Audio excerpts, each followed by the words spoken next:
mga bihirang larawan. Ang kamay ng isang X-ray technician labis na nasira dahil sa dermatitis. Sanhi ng madalas na paggamit ng X-ray machine sa Royal London Hospital. Queen Genepil, ang huling reyna ng Mongolia, ang naging pinakahuling queen consort ng bansa. Pinahiran ng alkitran at pinalutan ng balahibo. Parusa noong medieval period na nangangailangan ng masinsinang medikal na gamutan.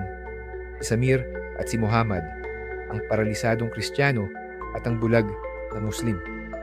Isang babaeng may syphilis na kinuhanan ng litrato bago na imbento ang penicillin.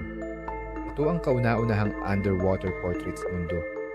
Kuha noong 1979, isang Germanong minero ng uling na naghihintay ng paligo pagkatapos ng mahabang oras ng trabaho.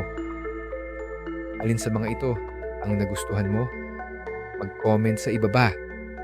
Huwag kalimutan mag-follow, like, at subscribe para sa mas maraming videos.